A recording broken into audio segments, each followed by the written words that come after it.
Alright, so House of the Dragon so far has been like, it has revived my love for Game of Thrones, and I even went back and watched the first Game of Thrones season because I was just craving Game of Thrones because of, well, House of the Dragon. And I was thinking, like, there's no way that they messed this up. After season 8 of Game of Thrones, after that huge backlash that they had because it was rushed and it was bad, there's no way that they're gonna fuck it up again. So I had really high hopes for this new, well, spin-off. And I'm not gonna lie, it's been paying off so far.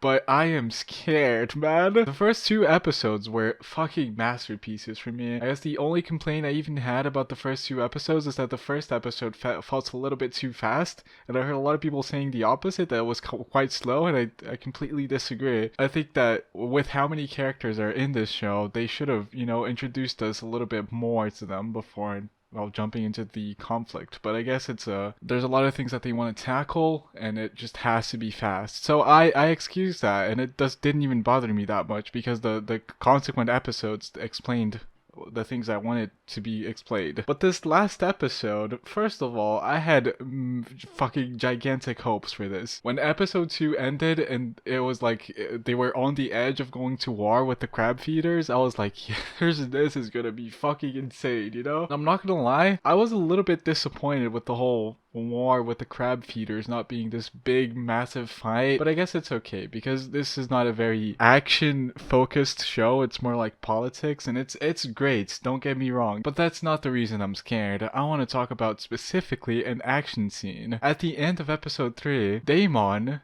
goes up to the crab feeder gang and he's pretending like he's forfeiting, and he's pretending like he's, he gave up on the war because of his brother sending the help, and he's a very prideful man and he doesn't want the help, and then he's gonna, fake surrender. And that just gave me gigantic season 8 vibes. The reason I say season 8 and not season 6 is because a lot of people are comparing this to the Battle of the Bastards, where Jon Snow went up against a whole, army of people and came out of it alive, even though it was a struggle. That's not what I felt from this scene.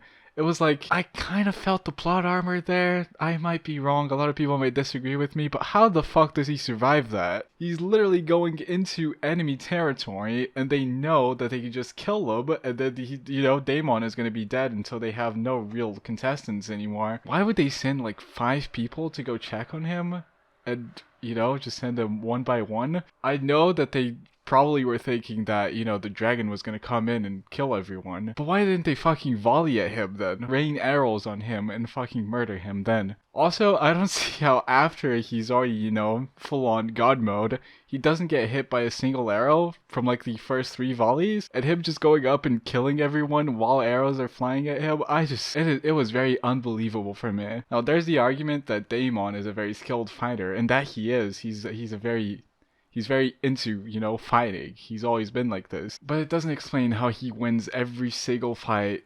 They could just gang up on him and he was dead. But, oh fuck, by the way, how did I forget about this? The ending shot, where Daemon is literally surrounded by, 500 crab feeder gang people? What the fuck were they waiting for? The punchline? Daemon, are you gonna say something before we actually murder you and slaughter you? Were they fair playing? Daemon was AFK for the first 3 minutes of the game, and the other guy didn't feel like having an easy lane, so he was like, yeah, let's let him farm a little. No! Just kill him! I feel like this scene is my main problem with the whole fight. It was epic for what it was. I just feel like he should have gotten hit by like 15 arrows and then, barely survived. That would have been better for me. Also, the conflict ended a little bit too fast, and this might be completely justifiable with what they're, gonna bring up in the next few episodes. This might have been just a minor thing. I am excited to see what the main conflict is gonna be, because something's gotta happen for the Targaryen house to, lose the throne. And I haven't read the books, so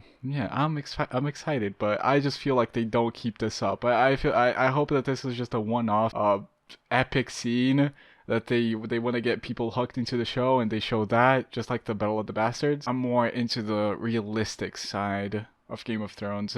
Yeah, I'm talking about being realistic in a show where people ride dragons, have magic exists, but I don't know. Yeah, tell me what you think. Maybe I'm wrong. Tell me how wrong I am.